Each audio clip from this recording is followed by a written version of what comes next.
الحمدللہ، تمام تعریفیں اس ذات اقدس کے لیے ہیں جو سارے عالموں کا پروردگار ہے، جس نے ساری کائنات کو پیدا فرمایا، ساری کائنات کو روزی دے رہا ہے، میدان محشر کا مالک و مختار ہے۔ یقیناً اس خدا رب ذوالجلال کا بڑا ہی شکر احسان عظیم ہے کہ اللہ رب العالمین نے ہم اور آپ کو اپنی تمام پیدا کردہ مخلوقات میں انسان بنا کر پیدا فرمایا اور ساتھ ہی ساتھ ہمیں اشرف المخلوقات کے درجے سے سرفراز فرمایا۔ پیارے آقا محمد الرسول اللہ صلی اللہ تعالی علیہ وسلم کی امت بابرکت میں پیدا ہونے کا اعزاز بخشا۔ صاحبو، بارہا آپ نے سن چکا ہے کہ اللہ رب العالمین نے کائنات کو وجود بخشا، انسان کو پیدا فرمایا، مومنین کو پیدا فرمایا، بطور خاص اپنے ایمان والے بندوں سے اللہ پاک مخاطب ہو کر ارشاد فرما رہا ہے کہ اے بندو، تم کو پیدا کیا گیا ہے اس لیے تاکہ تم اپنے رب کی وحدانیت بیان کریں، اپنے رب کی پاکی بڑائی بیان کریں، یعنی اللہ رب العالمین کی تعریف کریں۔ صرف اتنا ہی نہیں بلکہ عبادت کے ساتھ ساتھ توکل اللہ کی ذات پر ہونا چاہیے، بھروسہ اللہ کی ذات پر ہونا چاہیے۔ برا نہ مانے کہ کوئی ماں باپ اپنی اولاد پر بھروسہ نہ کریں اور نہ کوئی اولاد اپنے ماں باپ پر بھروسہ کریں، بس دونوں ایک دوسرے کے ذریعہ ہیں۔ اللہ تبارک و تعالی قرآن مقدس میں ارشاد فرما رہا ہے ان اللہ یرزق من یشاء بغیر حساب، اللہ پاک بے حساب رزق دینے والا ہے جو ہم جان نہیں سکتے، جو ہماری عقل کے باہر ہے، جو ہماری سوچ کے باہر ہے۔ وقتیہ طور پر ہم پر پریشانیاں آ جاتی ہیں، لیکن اس حال میں اللہ پاک کی ذات پر توکل یعنی بھروسہ کرتے ہوئے، کانفیڈنس رکھتے ہوئے خدائے رب العالمین کی اس آزمائش پر صبر کریں، صبر کے دامن کو نہ چھوڑیں۔ اور یاد رکھ لیں، یہ دنیا میں علماء، مشائخین، سادات اکرام، اولیاء اللہ کے متعلق نہیں، ہم جیسے گناہگاروں کے لیے، عام لوگوں کے لیے کہہ رہا ہوں کہ یہ دنیا جھوٹوں کی دنیا ہے۔ چاہے کوئی ہو، وعدہ ہر کوئی کرتا ہے لیکن نبھانے کی طاقت ہر کسی میں نہیں ہوتی، لیکن خدائے رب العالمین وعدہ کرتا ہے تو بالکل اپنے وعدے پر اٹل نظر آ رہا ہے۔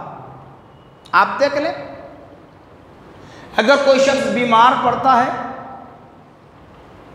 بیماری کے عالم میں اس کا مرض اتنا بڑھ جاتا ہے، اتنا بڑھ جاتا ہے کہ اب اس کو خود اپنے آپ پر یہ کانفیڈنس نہیں ہوتا، یہ بھروسہ نہیں ہوتا کہ مجھے اگلا دن ملے گا یا نہیں، مجھے اگلی خوشیاں ملے گی یا نہیں، مجھے اگلا رمضان ملے گا یا نہیں، مجھے اگلا عید کا دن ملے گا یا نہیں، مجھے وہ مغفرت کی رات جسے شب برات کہا جاتا ہے ملے گی یا نہیں۔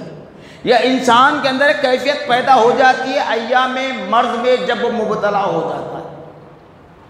لیکن یاد رکھ لیں، یہ مثال اس لیے بتا رہا ہوں کہ ہم جو آج خدا کی ذات پر بھروسہ کرنا چھوڑ کر دنیاوی طاقتوں پر بھروسہ کرتے ہیں، دنیا کے لوگوں پر بھروسہ کرتے ہیں، اس لیے آج ہم پیچھے ہوتے چلے جا رہے ہیں۔ دیکھیں موت یقینی ہے، کیونکہ اللہ تعالیٰ کیا فرما رہا؟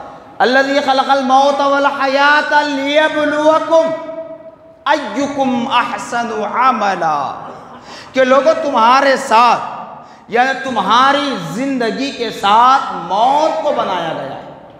کیوں؟ کیا خدا کے خزانے میں کوئی کمی ہے؟ کوئی کمی نہیں ہے۔ ہمارے والد بزرگوار حضرت سیدنا آدم علی نبینا علیہ السلام کو دنیاوی اعتبار سے، ظاہری اعتبار سے جس وقت روزے اول میں پانی اور مٹی سے بنایا گیا، وہاں سے آپ کی نسل چلتی آئی، پھر کم و بیش 1,24,000 انبیاء علیہ السلام اجمعین اس روئے زمین پر جلوہ گر ہوئے، پھر آخر میں پیارے آقا محمد الرسول اللہ صلی اللہ تعالیٰ علیہ وسلم بشری تقاضے میں بھیجے گئے، تو جس وقت حضرت آدم علیہ السلام کو ظاہری اعتبار سے اسباب کے ذریعے اللہ نے پیدا فرمایا، اپنی قدرت کاملہ سے آپ کی تخلیق فرمائی، تو حضرت آدم سے لے کر قیامت تک جتنے پیدا ہوئے ہیں سب کو زندہ رکھ کر رزق دے سکتا ہے، اس کے خزانے میں کمی نہیں ہے۔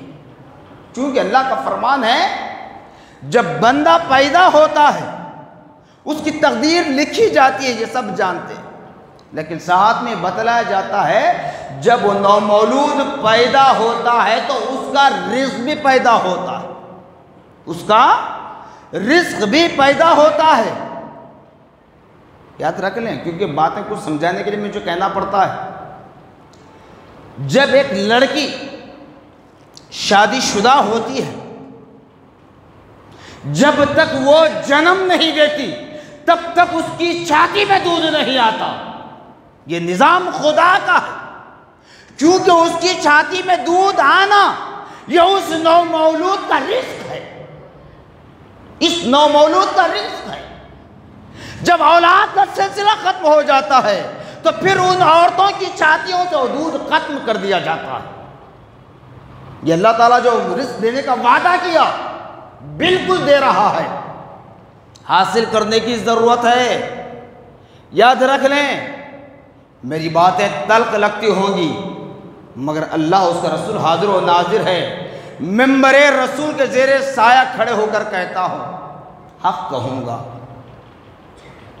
باتیں سخت ضرور لگتی ہیں، تکلیف دہ ضرور ہوتی ہیں۔ آج ہماری حالت یہ ہو چکی ہے کہ اگر کوئی دنیاوی انسان کوئی ہو کسی اعتبار سے اگر یہ اعلان کر دے کہ 10,000 روپے ایک آدمی کو دیے جا رہے ہیں، 10,000 بہت دور ہے، اگر آج کے معاشرے کے اعتبار سے کہوں 500 روپے بھی اگر دیے جا رہے ہیں تو بتاؤ کیا ہم لائن لگا کر کھڑے نہیں رہیں گے؟ اس میں بھی آپ کے ساتھ شامل ہوں، میں اپنے آپ کو الگ نہیں کروں، نہیں ٹھہریں گے؟ وہ 500 روپے لینے کے لیے چاہے سردی کا موسم ہو، گرما کی دھوپ ہو، بارش بھی ہو رہی ہو، وہاں کھڑے رہیں گے، وہ پیسے حاصل کریں گے۔ اللہ تعالیٰ فرما رہا ہے بندے میرے پاس آ جا، مانگ، کیا مانگنا چاہتا ہے؟ میں نے بنا مانگے زمین کو بچھونا بنایا تیرے لیے، بنا مانگے آسمان کا شامیانہ لگایا تیرے لیے۔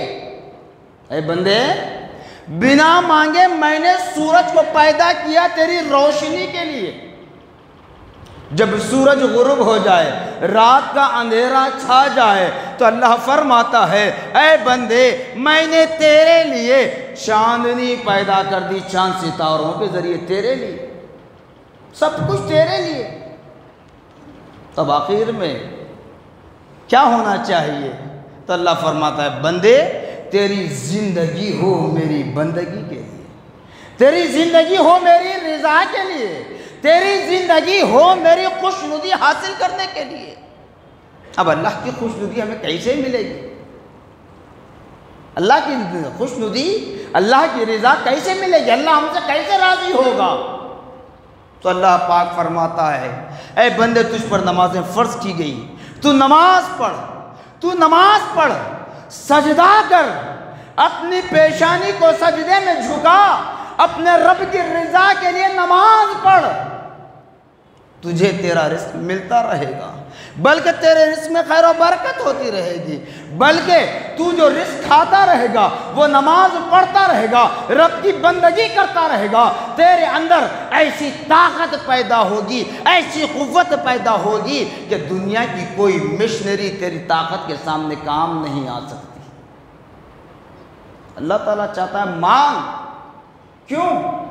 ارے بنا مانگے وہ دینے والا ہے، نہیں بنا مانگے دینے والا ہے۔ کیڑے مکوڑے چونٹی کو غذا مل سکتی ہے، جب اللہ نے انسان بنایا ہمیں، اشرف المخلوقات بنایا ہمیں، تو کیا اللہ تعالیٰ ہمیں رزق نہیں دیتا؟ جبکہ وہ رزق دینے کا وعدہ کیا ہے، تو ہمیں مانگنا ہے، تڑپنا ہے۔ کیسے؟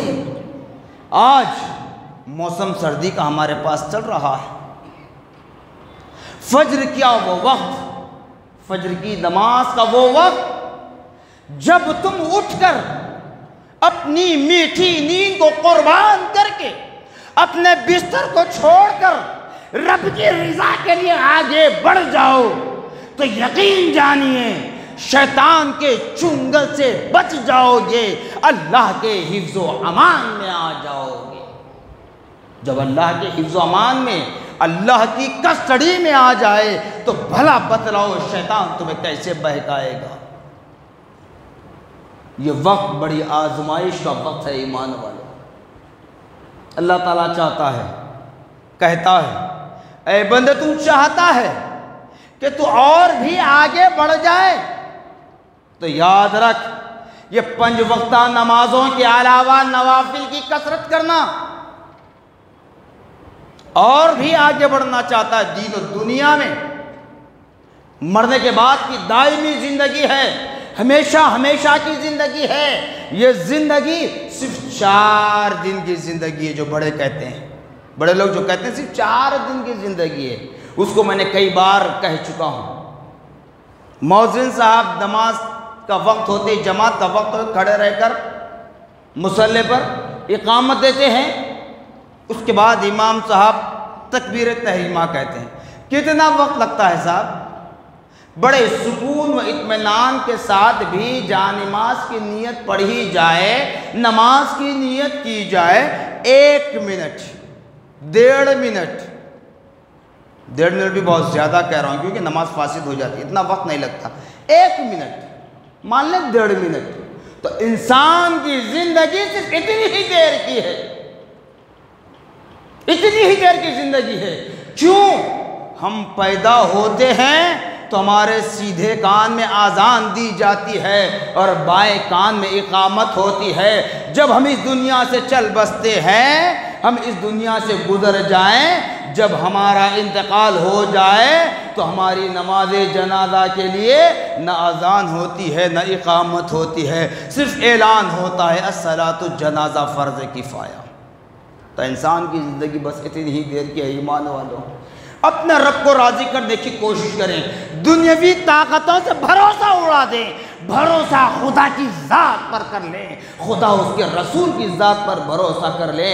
یقیناً پیارے آقا محمد الرسول اللہ صلی اللہ علیہ وسلم کے صدقے ہمیں شفاعت عظمی حاصل ہونے والی ہے۔ اسی پیارے آقا محمد الرسول اللہ صلی اللہ علیہ وسلم کے صدقے اللہ پاک ہمارے انعامات و اکرامات میں اضافہ فرمائے گا، خیر و برکت عطا فرمائے گا۔ خدا را اے ایمان والو، ہر کوئی اپنے اوپر یہ لازم کر لے کہ آج ہم مساجد کو آباد نہیں کر رہے ہیں، مساجد کو آباد نہیں کر رہے ہیں، بلکہ مسجدیں تو بنا رہے ہیں۔ مسجد بنانے کا مقصد کیا ہے صاحب؟ مسجد بنانے کا مقصد کیا ہے؟ آپ نماز پڑھیں؟ نہیں، آپ نماز پڑھیں، مسجد بنا دیتے ہیں، بیٹھ جاتے، نماز نہیں پڑھتے۔ بہرحال یہ ہم آپ کو اپنی خبروں میں جواب دینا ہے، میدان محشر میں جواب دینا ہے، اپنے جواب دینے کے لیے تیار ہو جائیں، لیکن اتنا ضرور یاد رکھیں جو اللہ اس کے رسول سے دور ہو جاتا ہے وہ کسی کا نہیں ہوتا، وہ کسی کا نہیں ہوتا۔ جو خدا اس کے رسول کا نافرمان ہے وہ ماں باپ کا بھی نافرمان ہے، فرما برداری کر رہا بھی ہے تو اب بھی نافرمان۔ کیوں؟ اس لیے کہ اللہ کی نماز کے لیے، اللہ کے سجدے کے لیے ہم تیار نہیں ہیں۔ ہاں یقیناً کسی کے ماں باپ اتنے فلیش ہیں، بستر پر پڑے ہوئے ہیں، ان کی خدمت میں لگے ہوئے ہیں، ایسے وقت میں نماز ضائع ہو رہی ہے تو یقیناً اللہ پاک اس کو تمہارا بدلہ دے گا۔ لیکن ایسے نماز چھوڑ دینا، کاروبار کی فکر میں، سفر کرنے کی فکر میں، ان کے ساتھ ان کے ساتھ یہاں وہاں پھرنے میں نماز چھوڑنا، یہ امپاسبل ہے۔ خدا کی رحمت حاصل ہونا امپاسبل ہے۔ اسی لیے پیارے آقا صلی اللہ علیہ وسلم نے فرمایا کہ لوگوں اپنے گھروں کو قبرستان نہ بناؤ۔ میں نے بارہا یہ بات کو دہرایا، قبرستان نہ بناؤ۔ قبرستان سے مراد صرف وہی جگہ نہیں جب مردوں کو دفنایا جائے، قبرستان سے مراد پیارے آقا صلی اللہ علیہ وسلم جو ارشاد فرماتے ہیں، جس گھر میں نماز ادا نہیں ہوتی وہ گھر قبرستان کے مانند ہے، ایکویل قبرستان ہے۔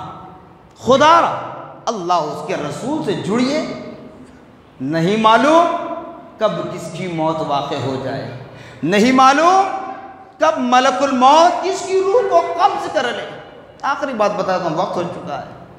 اب بتائیے مجھ جیسا گنہگار اگر کہیں کسی جگہ پر برا کام کر رہا ہے، مجھ جیسا گنہگار اگر کسی برے کام میں مبتلا ہو، اسی وقت ملک الموت آ کر اگر روح قبض کر لے تو اس کے نماز جنازہ میں آپ جوق در جوق آئیں گے؟ بڑے شوق کے ساتھ آئیں گے؟ نہیں، کہیں گے یہ فلاں برا کام کر رہا تھا، برا کام کرتے ہوئے مرا، اس کی نماز جنازہ ہم کیسے پڑھیں گے؟ مگر اللہ کا اگر کوئی نیک بندہ جو صائم ہے، نمازی ہے، سخی ہے، اللہ اس کے رسول کا فرما بردار ہے، وہ حالت روزہ میں انتقال کر جائے، وہ حالت نماز میں انتقال کر جائے، وہ قرآن پاک کی تلاوت کرتے ہوئے انتقال کر جائے، وہ سخاوت کرتے ہوئے انتقال کر جائے، وہ حج و عمرے کی غرض سے حرمین شریفین چلا جائے، وہاں پر اس کا انتقال ہو تو اس کے نماز جنازہ پڑھنے کے لیے ہم کیسا تڑپتے ہیں؟ کیوں؟ اس لیے کہ اللہ نیک کاموں سے خوش ہوتا ہے۔ تو خدا را بالخصوص میں نوجوان بھائیوں سے کہہ رہا ہوں، چاہے آپ راضی ہوں یا ناراض ہوں، مجھے پرواہ نہیں ہے، بس اتنا آپ کو کہوں گا کہ میں بھی آپ کے ساتھ شامل ہوں۔ ہم یہ نہ سوچیں کہ اب ہم ابھی تو جوان ہیں، ہمارا خون گرم ہے، ہم بڑھاپا طاری ہونے کے بعد نماز پڑھیں گے، اللہ اللہ کریں گے۔ نہیں میرے بھائی، فرمایا جا رہا ہے، اولیاء اکرام لکھتے ہیں، جوانی کا ایک سجدہ بڑھاپے کے 1000 سجدوں پر بھاری ہے۔ کیوں؟ جسم میں خون گرم ہوتا ہے، خواہشات زیادہ ہوتے ہیں، نفسانی خواہشات زیادہ ہوتے ہیں۔ ایسے وقت میں جب وہ نوجوان بندہ اپنے رب کو راضی کرنے کے لیے سجدہ کرتا ہے، نماز ادا کرتا ہے، قرآن پڑھتا ہے، اللہ اور اس کے رسول کی اطاعت گزاری کرتا ہے، تو اللہ تعالیٰ فرشتوں سے کہتا ہے، اے فرشتوں، اس نوجوان کے سارے گناہوں کو معاف کر دو، مٹا دو۔ اب تک جتنے بھی گناہ اس نے دانستہ نادانستہ، یعنی جانتے ہوئے یا نہ جانتے ہوئے، یا شیطان کے بہکاوے میں آ کر، یا کسی چیز کی لالچ میں آ کر، یا کسی چیز کی ہوس میں آ کر اس نے جو بھی گناہ کیا ہے، ان سارے گناہوں کو مٹا دو، چونکہ آج وہ نوجوان میری بارگاہ میں بڑے جوش و خروش کے ساتھ، اخلاص کے ساتھ سجدہ کر کے توبہ و استغفار کر رہا ہے۔ تو بتاؤ اے میرے نوجوان بھائیوں، اس سے بڑی بات اور کیا چاہیے؟ اس سے بڑی خوشخبری اور کیا چاہیے؟ جو رب العالمین جس کی بارگاہ میں ہر بادشاہ کو، ہر حکمران کو، ہر جج کو، ہر بڑے سے بڑے طاقتور کو آ کر گھٹنے ٹیکنا ہے، وہ رب العالمین جو میدان محشر کا مالک ہے، جو میدان محشر کا جج ہے، وہ ججمنٹ بھی دے رہا ہے اور تمہیں راستہ بھی بتا رہا ہے کہ میرے بندو اس راستے سے بچو، یہ گناہ چھوڑ دو، یہ شیطان کے کام چھوڑ دو۔ تو اس لیے اگر ہم خدا کی رضا کے لیے اعمال صالحہ کریں گے، خدا کو راضی کریں گے، تو یقیناً ہماری زندگی بھی کامیاب ہوگی، خدا کی خوشنودی بھی حاصل ہوگی، اور ہماری نونہال معصوم نسلیں وہ ہماری مغفرت کا ضامن بنیں گی۔ اگر ہم اس دنیا میں رہ کر خدا اس کے رسول کی نافرمانی کرتے ہوئے، ماں باپ کی نافرمانی کرتے ہوئے زندگی اگر بسر کر لیں تو ہم امید نہیں کر سکتے کہ مرنے کے بعد ہماری مغفرت ہو سکے۔ تو خدا را اے ایمان والو، دنیا کے سامنے دامن پسارنا چھوڑ دیں، رب کی بارگاہ میں آ جائیں، نوافل کی کثرت کریں، فرائض کے علاوہ تہجد پڑھیں، تہجد پڑھ کر رب سے مانگے، یقیناً رب دینے والا ہے، رب ہی دینے والا ہے، رسول اللہ ہی عطا کرنے والے ہیں، کیونکہ اللہ نے فرمایا رزق کا دینے والا میں ہوں، بانٹنے والے تم ہو۔ اے نبی، رزق بانٹنے والے تم ہو، تو اپنے رب کو، اپنے نبی کو راضی کرنے کی کوشش کریں۔ جزاکم اللہ خیرا جزا، وآخر دعوانا الحمد